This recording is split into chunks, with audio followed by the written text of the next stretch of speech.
Ho ho ho! Aujourd'hui, dans Entre deux flèches, on parle rétrospective, surveillance et espoir. Entre deux flèches, saison 5, épisode 4. C'est parti, les enfants!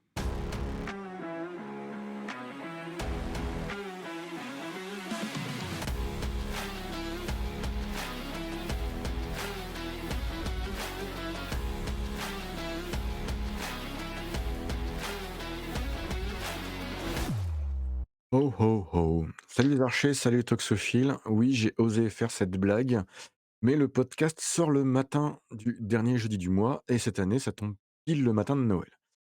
N'hésitez pas à nous dire dans les commentaires si vous faites Noël, Hanouka ou autre, hein, et écoutez en allant dans la belle famille ou au pied du sapin. Oui, je sais, je suis curieux. Et même, je veux savoir si certains vont à l'entraînement en nous écoutant. Pour m'accompagner dans cette émission, au coin du radiateur, il était pas bien loin depuis fin mai, mais pas forcément disponible. Salut Didier, Allez, comment vas-tu? bah, moi très bien, du coup, je rajoute une autre question. Est-ce qu'il y en a qui s'entraînent le 25 décembre? Très bonne question. Non. Non, non, non, non. Hem, vous allez croire qu'il est toujours là, ce n'est pas le cas. Par contre, c'est toujours un plaisir quand il est là. Salut Yann, Salut Didier, salut Mathieu, vous allez bien? Très bien comment et toi? vas-tu? Bah, écoute, bientôt les vacances, ça sent Noël, on a hâte d'avoir les petits cadeaux, de belles flèches. On va voir ça. OK. Avant de commencer, je vous avoue que j'ai fait une liste au Père Noël, je lui ai envoyé et j'ai demandé comme cadeau que tous les archers qui nous regardent s'abonnent ou mettent un pouce ou une étoile sous l'émission. Serais-je entendu? On verra bien. Allez, pour vous expliquer un peu cette première partie, on a chacun sélectionné une news, chacun, ce qui fait 3 news, qui nous ont marqués pendant l'année 2025. Donc on va en parler, on va expliquer pourquoi elles ont été marquantes pour nous cette année. Et puis, bah, de votre côté, mettez-nous en commentaire l'info la plus marquante à vos yeux dans le monde du tir à l'arc. On vous lira et on répond en général. Je commence par qui? Yann, Didier? Brian? Ah, honneur aux anciens alors. Ouais. Ouais, c'est ça. Honneur au futur S4. Ah, alors, moi, les faits marquants de cette année, je voulais revenir un petit peu sur, l'année post-olympique, de Thomas Chirot. Il a été, pas mal, médiatisé avec, Lisa Barbelin comme, couple médaillé, surtout pour le tir à l'arc. Donc je me suis dit: «Comment se passe, sportivement une saison après, j'allais dire, une belle médaille olympique? Est-ce qu'on continue à s'entraîner? Est-ce qu'il y a, trop de sollicitations, qui permettent pas forcément de s'entraîner, de tirer à l'arc et tout ça?» Donc je vais refaire un petit point sur tout ce qu'il a fait, parce qu'il a fait pas mal de choses et bah, vous allez voir, il a quand même fait une super année encore. Donc on va commencer en janvier, Nîmes, donc le tournoi international, il y participait. Il a quand même, fait, une petite médaille de bronze, sachant qu'en demi, il a rencontré, Brady, contre lequel, il a perdu. Mais il a quand même fait une médaille de bronze. Ensuite, février, pas grand-chose, hein. Mars, il était rendu à Las Vegas, où là aussi encore, il finit troisième, médaille de bronze. Donc, sachant que le niveau de Vegas, on peut dire que c'était une très très très belle prestation. On s'en est suivi un petit peu après les étapes du Coupe du Monde. Donc, on en a eu une en avril, une en mai, une en juin et une en juillet, respectivement aux États-Unis, en Chine, en Turquie et après en Europe, en Espagne. Donc, elles sont toutes étalées d'avril à juillet.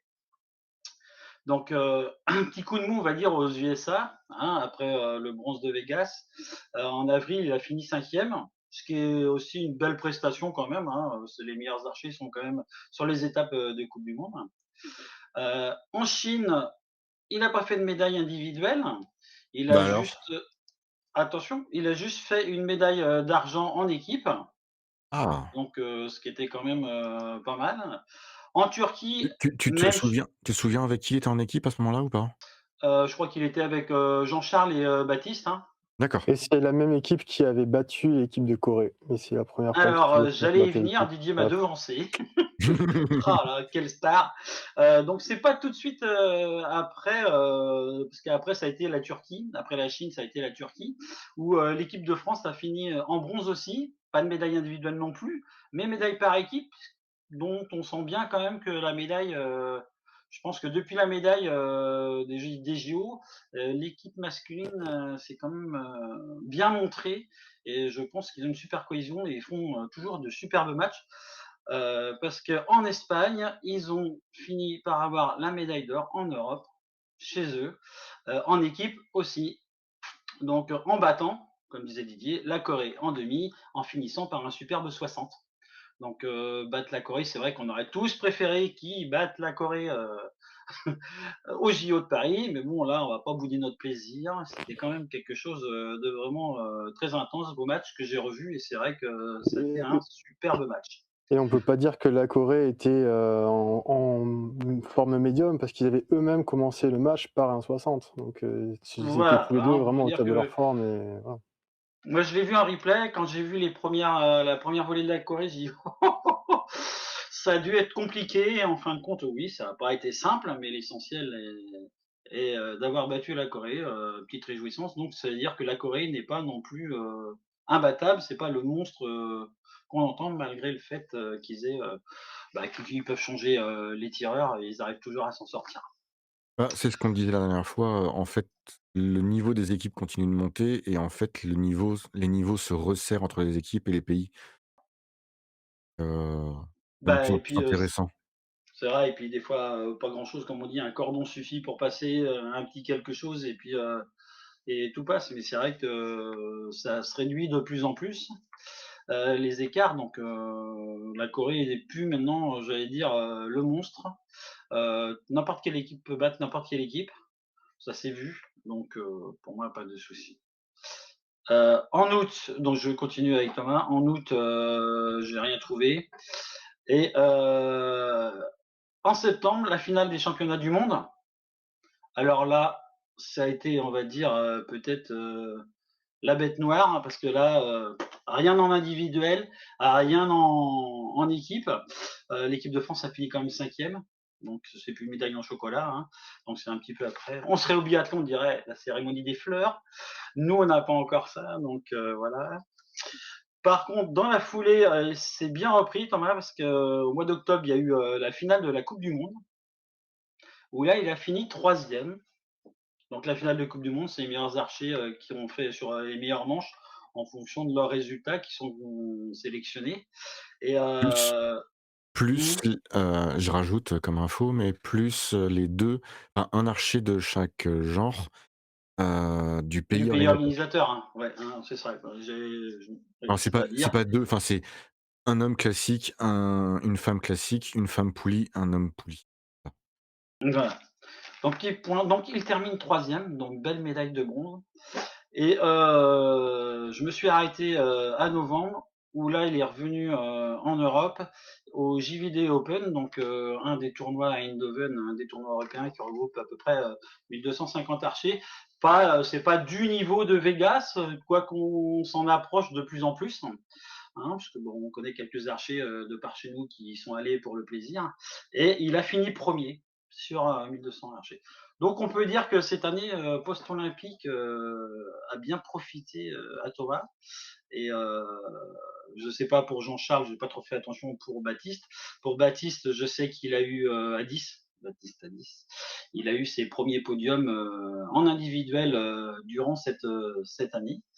Tout ça pour dire qu'en fin de compte, je pense que la médaille l'a bien boosté, et peut-être qu'il est plus, on va dire, entre guillemets, conscient de son niveau, même si je pense que là où il est conscient de son niveau. Donc moi, Ouais, je mais suis très très content pour lui. Il a fait une très belle saison, meilleure que la Et, mienne. et que beaucoup d'autres. Hein. Voilà ce que je pouvais dire, et chose quand même qui m'a bien marqué, parce que je pensais bien quand même Parce que ça arrive sur beaucoup dans d'autres sports. Par exemple, pour le judo, il y a beaucoup d'archers là, pardon, beaucoup de judokas qui ont, perdu pas mal de championnats ou de tournois alors qu'ils étaient médaillés, olympiques, pas forcément en or, mais bronze ou argent donc là, on aurait pu penser que, mais non. Donc moi je dis, respect à Thomas. Mmh. Félicitations à lui.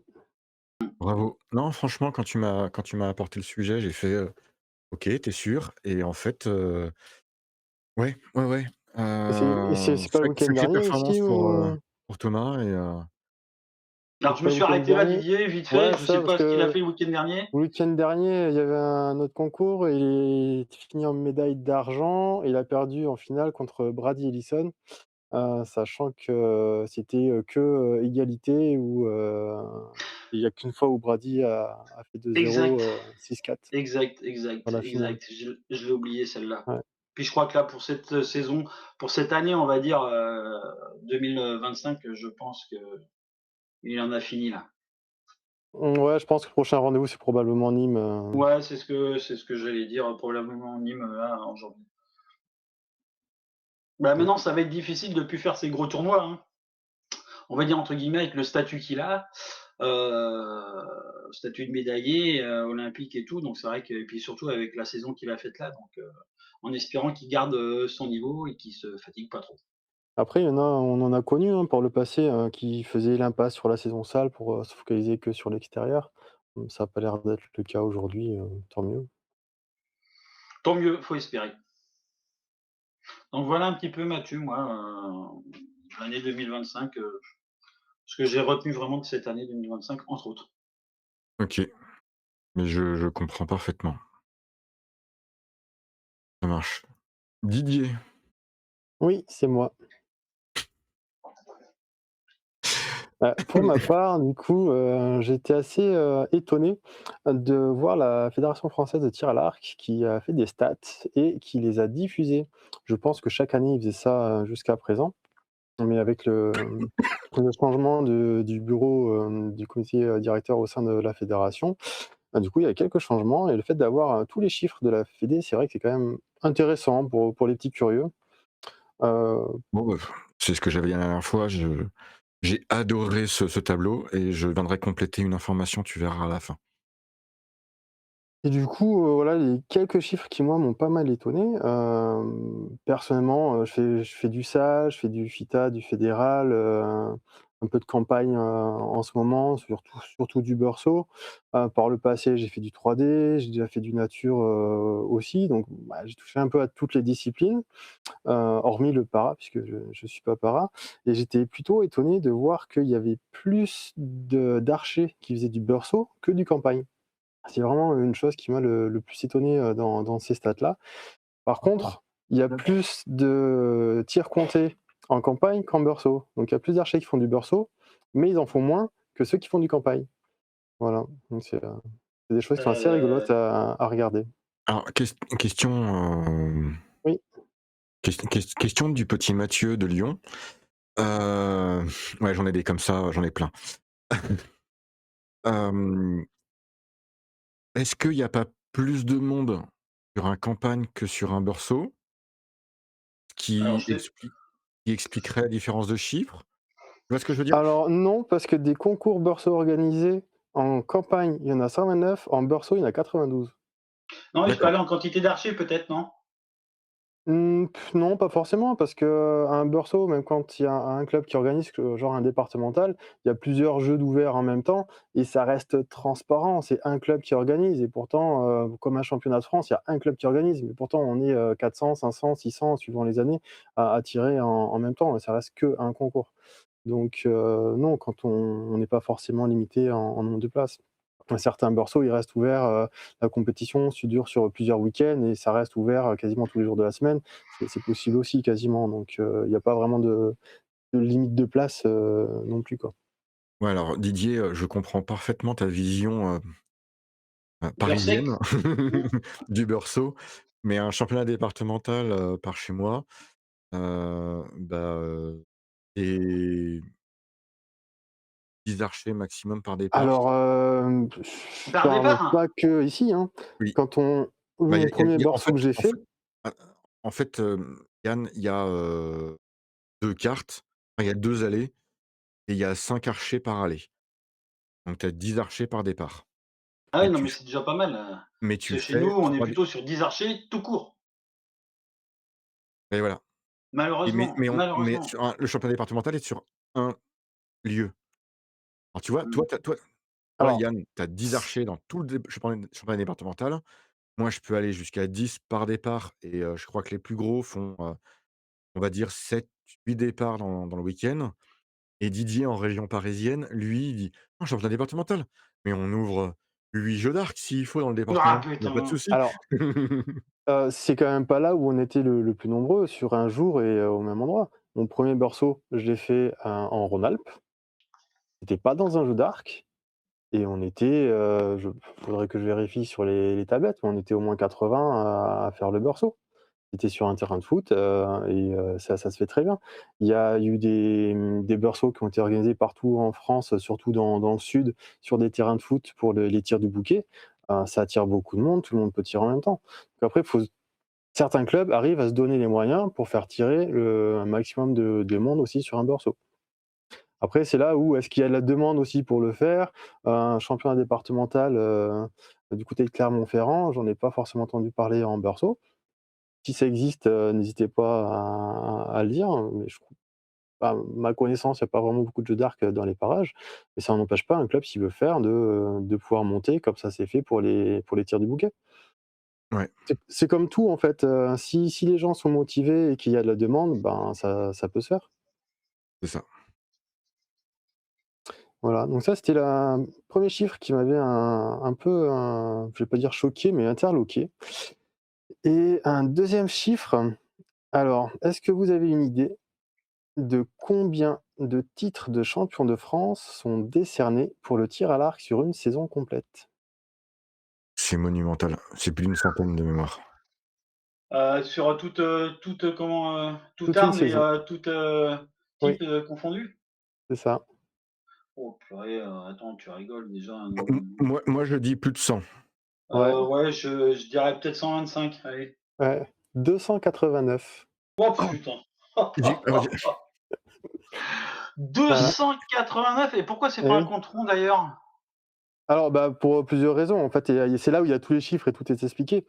Mais entre Ouais, tous je les vais le dire. championnats de France individuels, équipes, toutes les armes, tous les sexes, les doubles mix que tu rajoutes à tout ça, on compte bien les titres, hein, donc une équipe, ça compte comme un titre, c'est pas 3 mmh, médailles, d'accord? Mmh. Mais du coup, oui, ça fait beaucoup et là, on compte aussi du coup les paras. Les championnats de France, handisport sont aussi comptés, puisque c'est des titres de champion de France qui sont aussi décernés et donc Ah ouais, ouais, ouais, non, c'est vrai que tout moi de j'avais suite oublié les équipes, ça monte mais beaucoup. j'avais oublié les équipes et les paras, ouais, c'est vrai. Voilà 289, ah la vache. et c'est là où, je lance un appel, parce que du coup dans les stats, il y a aussi ceux qui ont fait, plusieurs, championnats de France mmh. et là, on voit qu'il y a 2 archers qui ont participé à 9 championnats cette Alors dans la saison.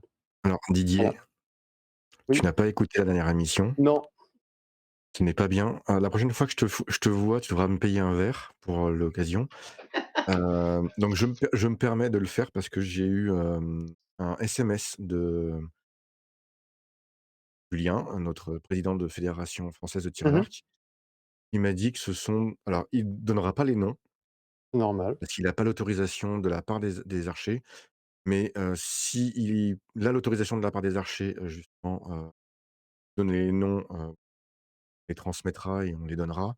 Il y a pas de souci parce que, voilà, je peux remercier et féliciter ces gens-là. Si on arrive à les recevoir, encore mieux. Mais ce sont des archers qui font principalement du parcours. Mmh. Voilà ce qu'il a pu me dire, qui font du campagne, qui font du 3D, en plus de la salle et cetera, Ils ont voilà fait quoi. 9 championnats, c'est ça? Ouais, Ouais, donc j'ai voilà. peut-être une idée. La réponse que j'ai eue, je ne sais pas de quelle région ils sont, je ne sais pas quel, Après, si est-ce qu'ils sont comme Yann? Est-ce qu'ils sont S4? Je ne sais pas. on était vraiment curieux, on arriverait à trouver leur nom, puisqu'ils sont forcément sur les classements des différents championnats, il suffit de faire les recoupements. Oui, oui, Ouais, oui. ça va Mais vite. C'est Hein. soit ils se si montrent vous parce qu'ils sont si intéressés et soit voilà, ouais, on va pas à les sortir du lot non plus, quoi. si vous connaissez le nom de ces 2 archers, là, contactez-les. Dites qu'on les cherche et qu'on veut les recevoir dans l'émission. Ils le souhaitent. Heu, voilà, je rêve de recevoir dans l'émission ces 2 personnes-là, voilà. Autre chose à rajouter, Didier?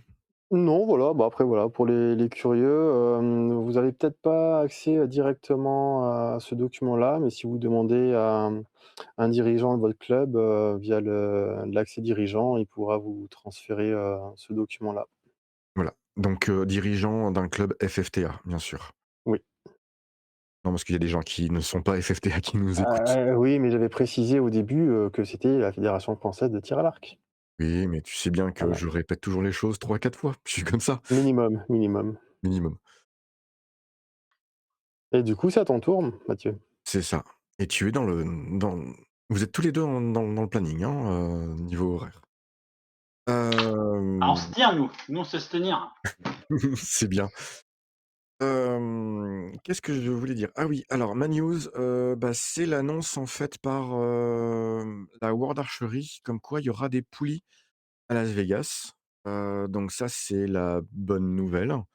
Bah, à Las Vegas, il y a toujours des poulies et des classiques, Las Vegas, Los Angeles, les Jeux olympiques de Los Angeles, il y aura, classique et poulies.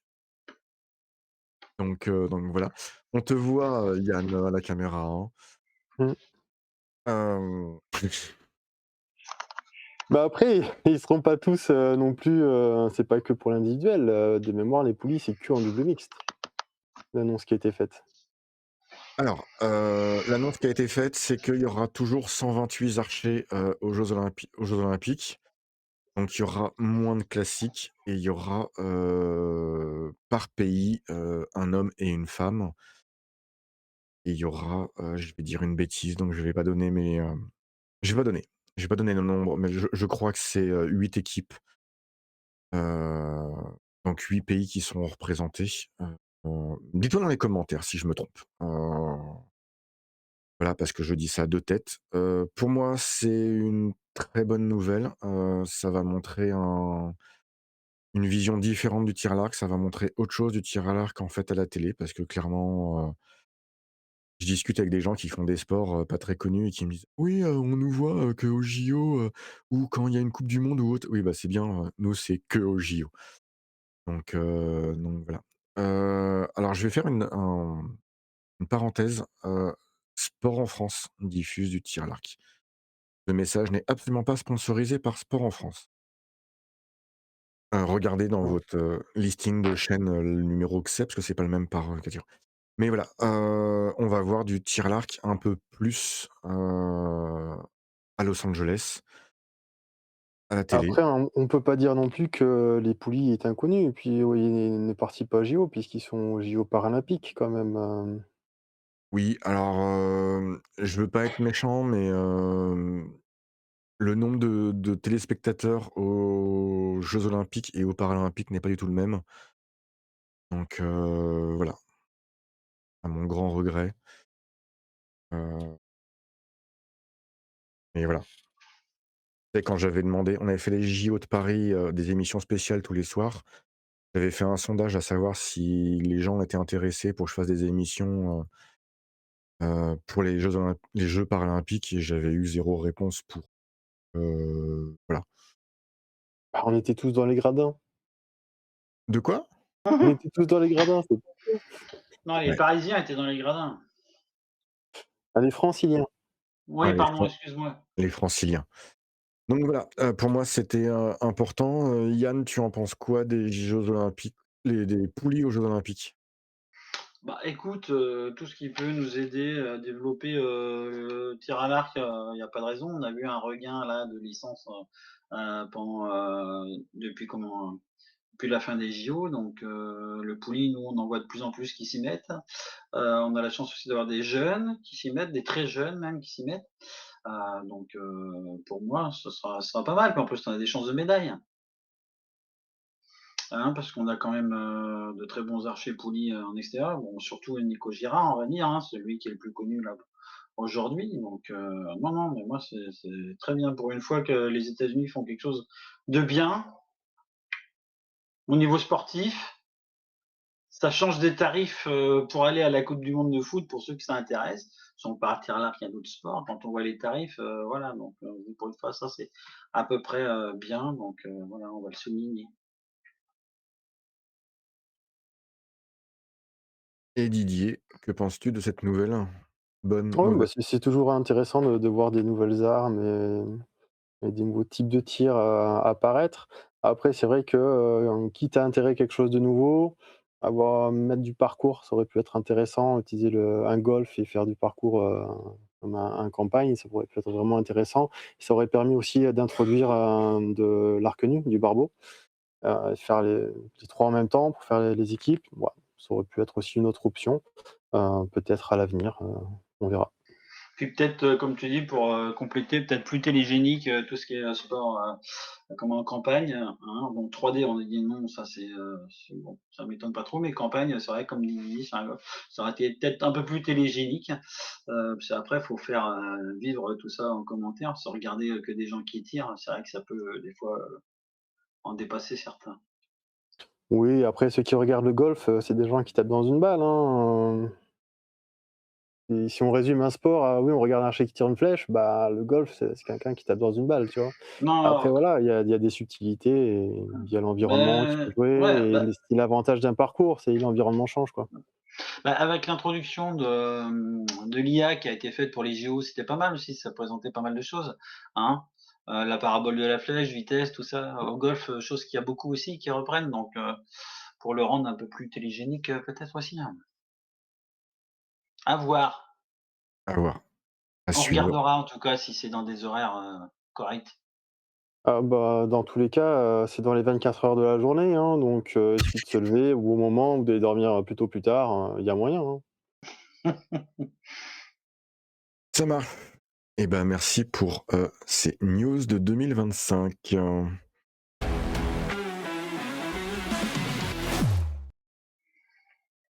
Alors, dans cette deuxième partie, on va échanger sur 3 points qui, à notre avis, sont à surveiller ou à suivre en 2026 et surtout pourquoi? Didier? Alors, moi je suis touché, personnellement cette année, pour la prochaine saison. Un changement de catégorie. Oh, tu viens de rejoindre! Petit vieux, va! Voilà, du coup, ça m'amène à un sujet, bon, en soi, ça change pas grand-chose, mais c'est vrai que assez souvent sur les pas de tir, au début, on se pose pas de questions, puis, plus ça va, puis on voit des jeunes, arriver, puis ils disent: «Ah mais tu es S1 toi?» «Oui, je suis encore». Voilà, donc c'est toujours sympa et du coup, ouais, cette année, ça change pour moi et du coup, si on suit un petit peu les discussions au sein de la fédération française de tir à l'arc, hein, donc FFTA, c'est peut-être pas valable pour les autres fédérations. Ils discutent de changer un petit peu les âges pour les catégories et non plus d'avoir un S1, S2, S3, mais d'avoir aussi un S4. Au lieu d'avoir des tranches d'âge de, 20 ans par catégorie, de les réduire à 15 ans. Donc si ça se trouve, en fait, suivant quand est-ce que ça passe, si c'est l'année prochaine ou les années suivantes, il y a beaucoup d'archers qui passeront d'une catégorie, à l'autre, d'une seule année.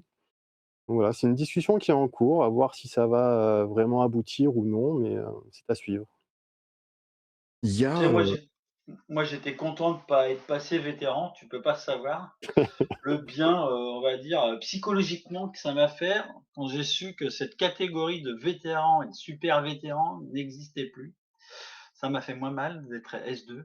Donc maintenant, s'il y a S4, bah écoute, pourquoi pas. C'est vrai que ces catégories 20 ans d'âge, rendues à certains points, ça peut faire quand même beaucoup de différence.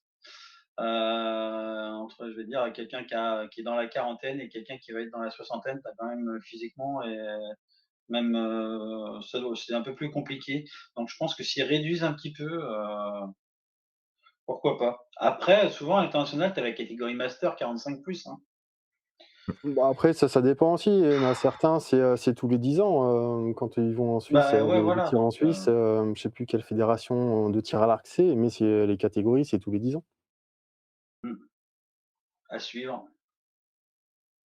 Moi, j'aimais bien Master, je trouvais que ça faisait classe. Alors, Mmh. je sais plus dans quelle fédération c'est, mais peut-être dans l'IFA, je crois, ou quelque chose comme ça, où ils ont Master, en Ça fait, doit pas être ça, ouais. personnage. Mmh. Je trouve Master un peu plus classe que Noble, vétéran. puis noble. Mmh. Ouais, Master. Je suis master, mon gars. Tu peux arriver comme ça, tu le respect, ça t'impose le respect de suite, hein. exactement. Est-ce que tu avais autre chose à dire sur le sujet, Didier? Ah bah, on m'en avait dit qu'un, donc j'en ai dit qu'un. Après s'il en faut d'autres, j'en ai d'autres en stock, hein, il y a pas de problème, hein. Alors, Didier, faut l'arrêter parce qu'une fois qu'il est lancé, c'est mort. justement, je vais passer moi, mon point, on va faire celui d'Yann et s'il reste un peu de temps et que tu veux vraiment parler, on va te redonner la parole, Didier, à la fin. Est-ce que ça te va? Ça me va. Alors, moi, mon point, bah, voilà, j'ai essayé de tout gérer et j'y arrivais pas. Oui, à suivre pour 2026. Alors, vous savez ma passion pour, les instances, la politique, le haut niveau et cetera. Moi, j'attends de voir ce que va faire monsieur, Easton, à la tête de la World Archery, de comment ça va évoluer. On en a, déjà parlé ici, hem, de savoir justement, bah, qu'est-ce qu'il va faire? Qu'est-ce qu'il va mettre en place? Déjà, quelle est l'équipe qu'il va mettre en place? Il a commencé à faire des choses rapidement. Et bah, il y a des choses qui vont mettre, je pense, un peu plus de temps à arriver, mais voilà, je suis très curieux justement de ce changement, j'ai envie de dire radical et sans forcément, passation ou transition, voilà. C'est pas, l'ancien président qui place son poulain, pour la suite qu'il a formé et cetera. Non, c'est quelqu'un d'autre, donc voilà. Je suis très curieux, et en 2026, on va essayer aussi d'arrêter de taper dans le micro mais voilà. Heu, mais voilà, Yann, qu'est-ce que tu en penses de ce changement? Je crois qu'on en a déjà discuté ensemble, mais et qu'est-ce que tu attends de 2026? Ou est-ce que tu attends rien et tu veux juste voir? Écoute, moi je dis on va voir. Après, j'ai peut-être été un peu, surpris, comme ça de l'arrivée. On pensait peut-être que ça allait être un Européen, donc c'est vrai que moi j'avais une petite préférence Tom Dillon, hein, puisqu'on avait pu échanger avec lui dans l'émission et c'est vrai qu'il avait une belle vision du tir à l'arc, et puis bon, quelqu'un qui s'investissait pas mal, hein. Je dis pas que monsieur Easton ne s'investissait pas du tout, hein, et d'ailleurs il serait pas là si, il ne s'était pas investi. Mais à voir, hein, maintenant, à voir ce qui va être mis en place. Donc pour l'instant, je pense qu'il y a bon, il y a pas eu grand chose, de nouveau. Donc on va plutôt, attendre de voir, hein. On va pas faire le gros ronchon, mais on va voir et puis après, on avisera, on constatera, si on a envie de râler, on râlera. S'il y a des choses bien, on indiquera les choses bien. Donc on va voir, hein. Mmh. Après, alors moi j'ai une question, sur le sujet. Le changement de temps de tir à 30 secondes pour une flèche au lieu de 40, est-ce que ça a été commencé avant ou après son investiture? C'était en discussion avant, de mémoire. Ah. Et En du coup, fait, il y a est-ce que ça va être, généralisé? Après, est-ce que la fédération française va aussi récupérer, ça? Et à quel point? Ça, c'est quelque chose aussi qui peut arriver, en 2026. Donc et il y a eu, je vais appeler ça un audit, mais c'est pas du tout ça, au niveau de la World Archery en 2021, ouais, fin 2021, sur différentes règles qui ont été proposées justement pour que la World Archery étudie, le changement. La taille des blasons, le temps de tir, machin, et choses comme ça. Il y a des choses qui sont passées, il y a des choses qui ont été refusées et autres, et c'est suite justement à ces discussions, parce que le temps de tir justement a été, étudié. ils ont, comment dire? Ils ont décidé de changer ce temps de tir au niveau international. Après, bah, en France, tu sais, pas les gens qui c'est pas les arbitres qui font les règlements, donc on verra en fait comment ça va évoluer et est-ce que les instances françaises vont avoir l'envie de changer, sachant que les archers français râlent. Mmh. Sinon, Bah, ils seraient pas d'abord, archers français, hein, Ça, s'ils râlaient pas. non, mais d'abord, et si on veut gagner un peu de temps et faire un petit peu plus de concours, il faut réduire ce temps, hein. 30 secondes par flèche, c'est moitié de trop. 15 secondes suffirait. 1 minute pour tirer 3 flèches. Et je te dis, on gagne du temps, on peut faire plusieurs concours. Les archers pourraient presque faire 2 concours dans la matinée ou 2 concours dans l'après-midi à cette vitesse-là. Moi, je dis que c'est pas mal, hein. alors quand tu regardes, au côté 3D, avant il fallait la journée pour faire le concours, maintenant en une journée tu peux en faire 2. Oui, mais il y a 2 fois moins de cibles. Et voilà. Ouais, bah Dans là, ce la cas-là, cible, on elle pourrait bouge très pas, bien là. passer un concours en salle à 30 flèches, au lieu d'en tirer 60. Pourquoi pas? Et on peut se mettre à 10 mètres au lieu de 18. Non, mais pas non plus, hein. Bah, après, il y a quand même la limite que, le blason a priori pour l'instant change pas et il y a un nombre de points maximum qui déjà arrive à être atteint de plus en plus souvent, par les poulies. En classique, ça commence à s'approcher, voilà. Des 600, à ma connaissance, il y en a pas eu en classique, mais des 300, il y en a déjà eu. Mmh.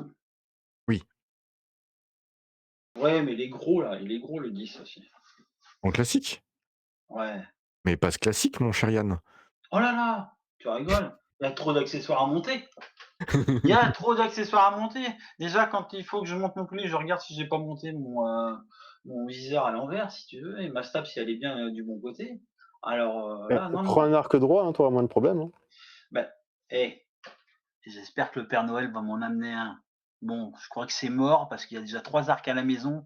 Je suis pas sûr. Je voudrais pas divorcer. Mais il faut que je tente de tirer un peu plus souvent en arc droit parce que ça me plaît bien aussi. Ouais. C'était tout sur ce point-là. Heu, il y avait un autre à dire.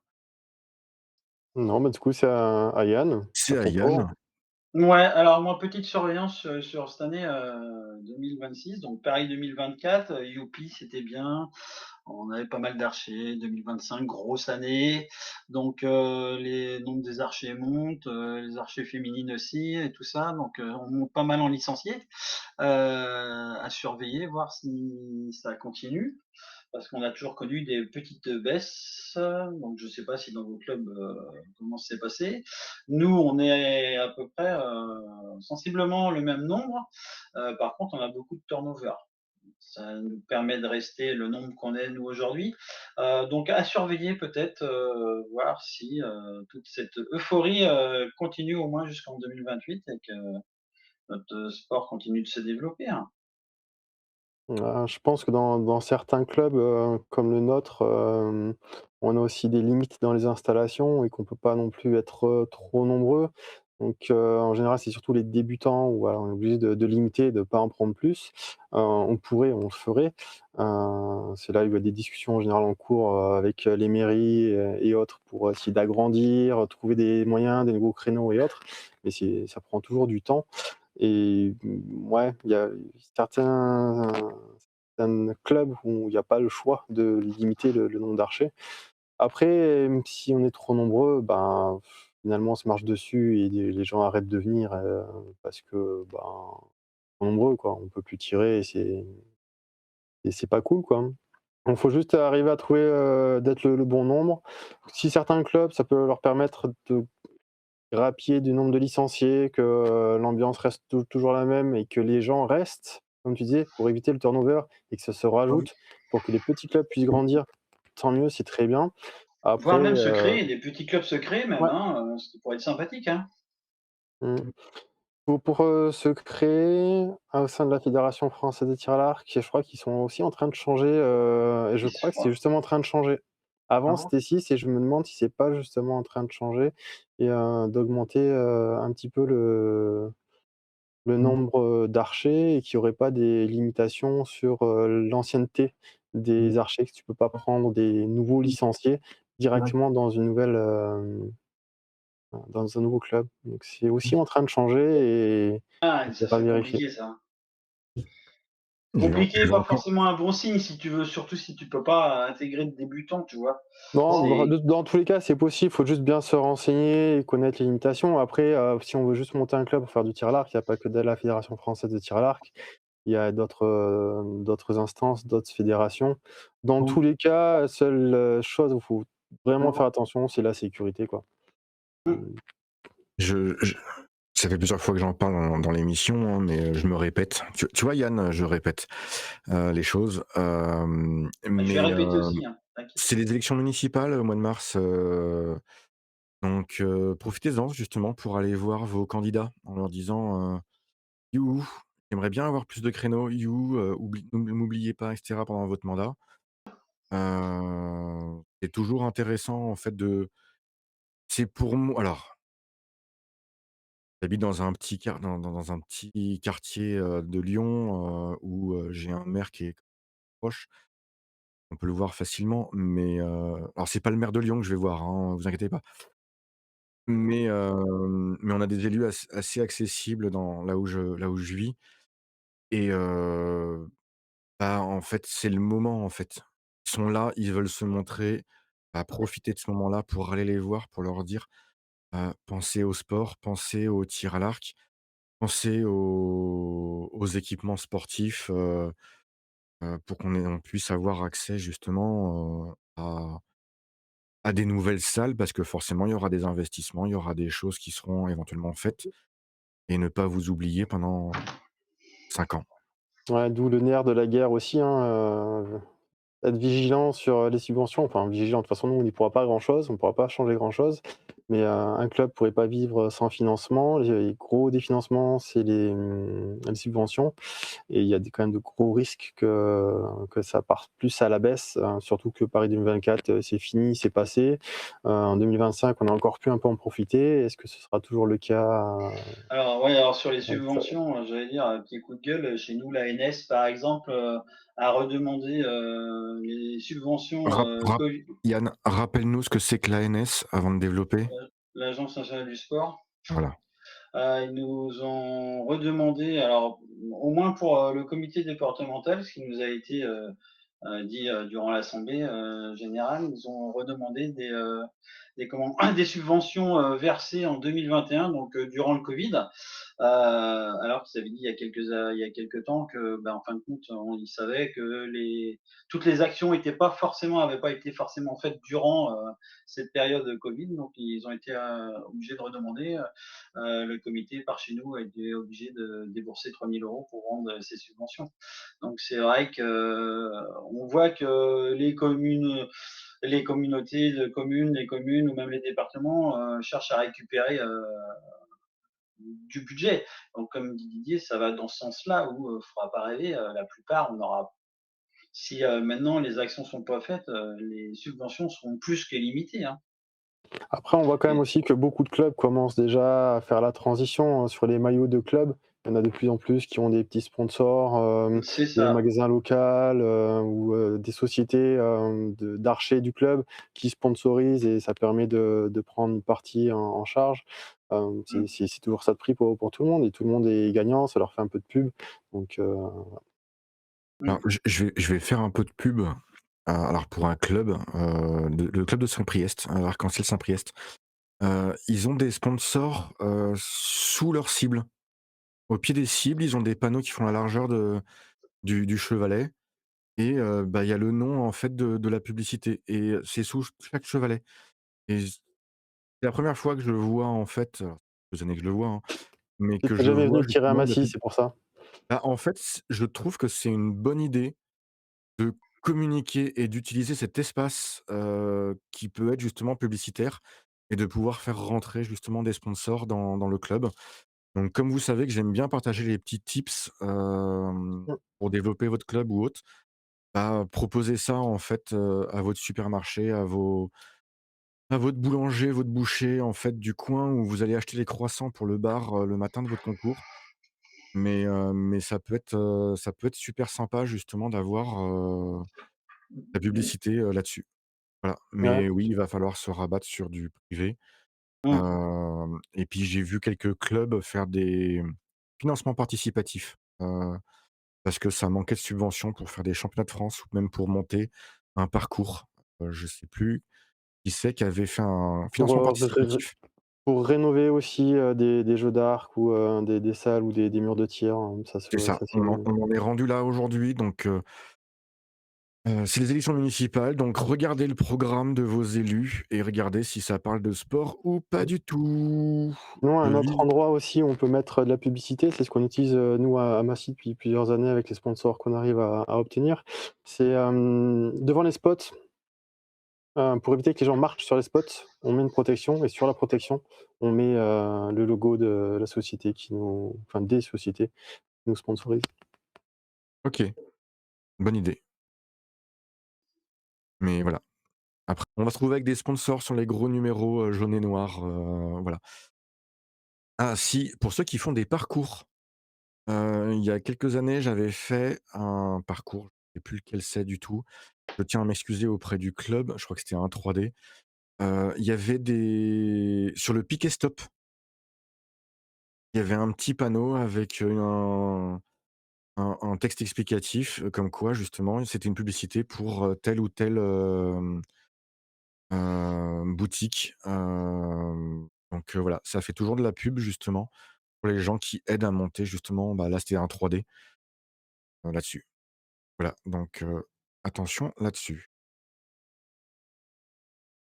Est-ce que vous avez encore un point à voir sur ce sujet-là ou est-ce qu'on laisse la parole pour 9 minutes à Didier sur son deuxième point? 9 Je minutes à crois Didier, que écoute, je crois j'y que tout le vais. monde serait content, pendant les vacances, de simplement rester en famille et profiter du temps pour tirer donc passons à la suite. OK, ça marche. Et on terminera cette dernière petite partie en faisant un souhait, chacun pour l'année 2026, même si on sait tous que Yann va nous parler des bénévoles. Ah, voilà, on est d'accord. Donc je vais commencer par les bénévoles. Un souhait, l'éternel souhait, c'est que tous les archers, soient tous bénévoles dans leur club, qu'ils ne prennent pas, le club, juste pour une garderie, par exemple, pour les parents. Hop, on jette l'enfant, on s'occupe plus de rien. Il y a une balle Que perdue qui est passée là. Voilà, hein, mais ça arrive, ne serait-ce que donner un petit coup de main, 5 minutes à monter la table, 5 minutes enfin à monter la table, à monter le terrain. Nous, on a nos jeunes qui nous donnent un petit coup de main à défaire le terrain, ils passent le balai et tout, les parents les regardent faire. Après certains parents pourraient aider, donner un coup de main au club, ne serait-ce que 10 minutes, un quart d'heure, une demi-heure, venir tenir un bar et cetera. Donc c'est toujours, la même chose, des bénévoles, il en faut. Et écoutez-moi tous les archers là, écoutez-moi, hein. Tu Devenez es en plein micro bénévole, là, hein. ne soyez pas qu'utilisateur. Bon, voilà, ça c'est toujours, la même rengaine. Bon, autrement, le souhait pour 2026. Il y a Nîmes bientôt et j'aurais un souhait, ce serait que sur toutes les premières marches des podiums, quelles que soient les catégories, quelles que soient les armes, ce soit, des Français qui soient là, qui soient sur la première marche.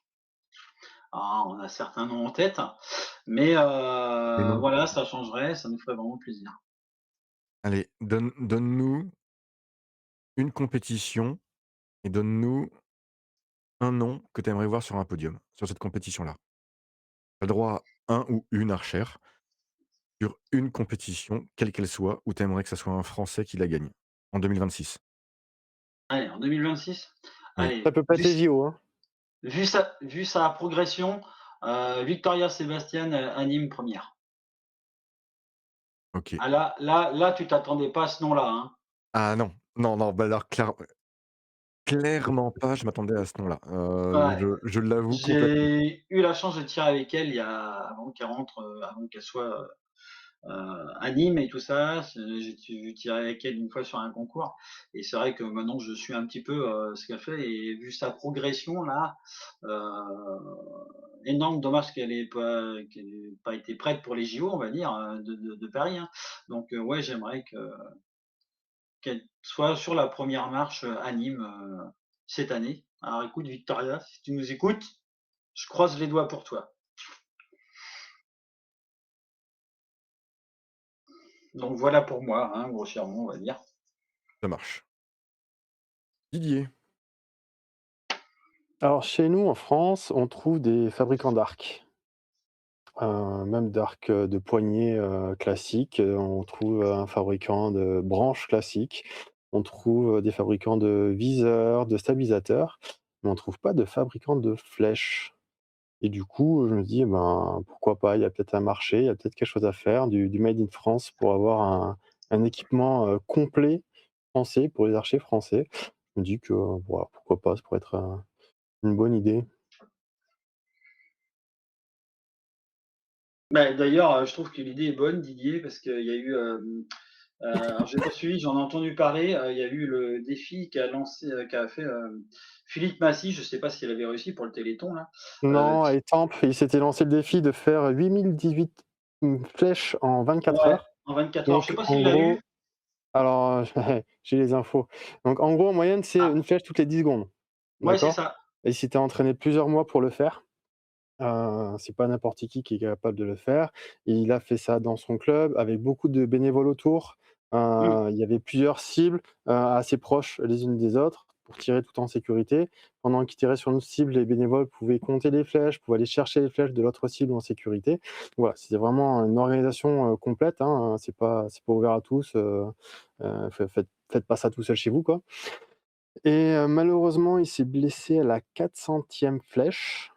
Ah, OK. Et il a quand même tiré, il s'est arrêté à la 5018e flèche. Ah, c'est pas bon, Voilà, alors tout ça pour, revenir à dire que c'est ce qu'il avait fait. Il avait tiré du 100 français, donc là, on va pas citer de marque, mais une marque, noire et rouge et une corde, c'est pareil, c'est une marque souvent noire et rouge. Les accessoires, bon, on les connaît, c'était du 100 français, tout ça. Il y avait qu'une seule chose qu'il avait pas, comme tu disais, Didier et c'était, une flèche 100 française, il c'est avait pas ça pu tirer avec ça. et du coup, je préciserai que, Philippe Massy tire à Étampes, qui ont inauguré, cette année, leur gymnase sous le nom de Jean-Charles Valadon. Il était présent Mmh, lors de l'inauguration. Ah, c'est Voilà d'accord. cool ça. pour, l'histoire complète. Je suis scotché, en fait. Donc on a un pas de tir Sébastien Flute à l'INSEP et on a un gymnase, Jean-Charles Valadon, c'est ça? À Étampes, À Ah Étampes. tout bon, à fait. on a chez moi où j'habite, on a un gymnase Sébastien Flute. OK, Là où il y a, le mur, de la compagnie des archers du P, pour pas les nommer. OK, pas de souci. Hem, voilà, il y a le chat qui monte sur le bureau. Bah, c'est à moi, c'est mon tour. Qu'est-ce que je souhaite pour 2026? Mon chat arrête de me déranger pendant les émissions. Non, comme je l'ai dit tout à l'heure, ouais, bah, que cette émission elle continue, qu'on ait plus d'invités, qu'on continue à se marrer à faire ces émissions-là, heu, qu'on continue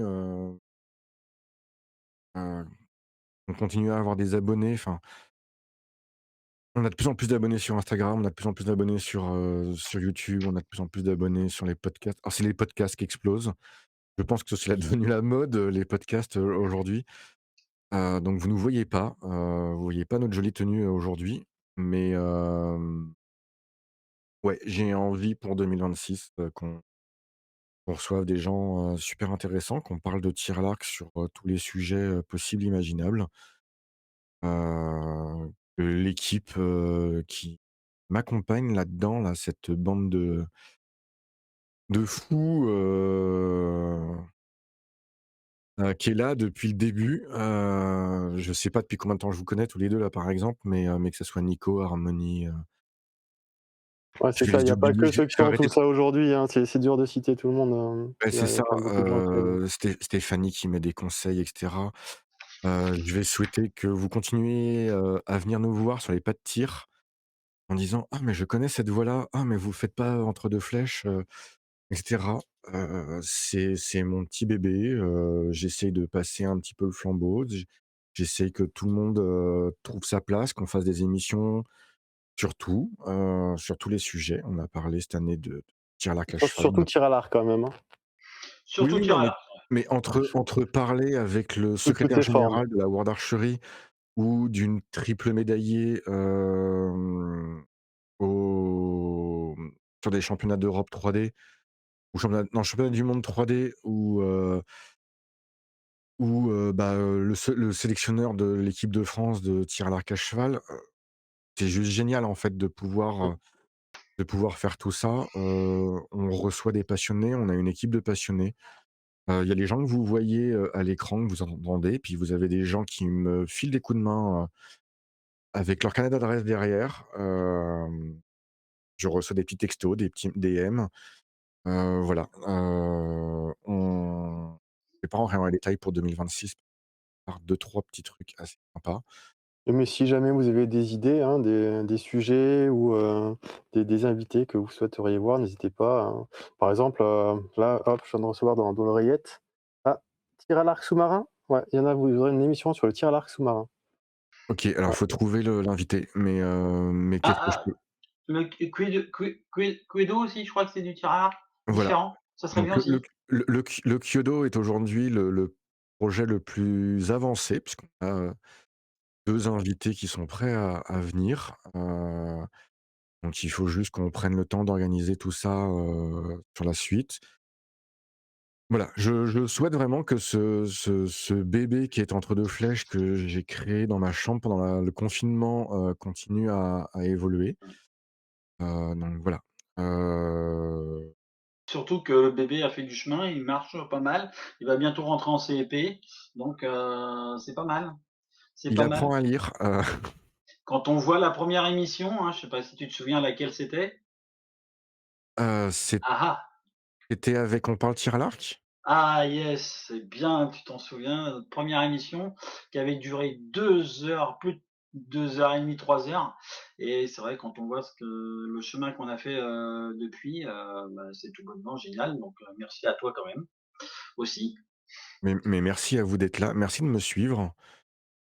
Hem, je leur dis merci, je leur lèche les bottes parce qu'ils savent pas ce qui arrive pour le mois prochain, mais voilà. Ouais, c'est ça, c'est ça. Non, non, non, clairement, on va faire des émissions très, très drôles. On a une émission pas drôle aussi dans les placards, je suis désolé, Oui, ouais, mais il est pas drôle du faut tout. qu'on parle de certains sujets moins drôles. Voilà, on essaie de parler de tout. Mais vous inquiétez pas, on fait toujours ça avec la bonne humeur, on se marre toujours autant. Voilà, donc je souhaite, que vous soyez nombreux, à nous suivre. On fait pas ça pour le nombre, hein, on fait surtout ça pour se marrer entre nous, et je kiffe, je le dis, hein, parce que je fais ça le matin au petit déjeuner. Je regarde mes notifications sur les différentes applications et je passe forcément, sur Instagram, je passe sur YouTube et sur Spotify et je vois les commentaires que vous nous laissez. Alors de temps en temps, je peux répondre, de temps en temps, je peux pas, mais voilà, on voit les messages, donc je souhaite, on va dire, je vais le faire comme ça, je souhaite une longue vie à Entre 2 flèches. Voilà.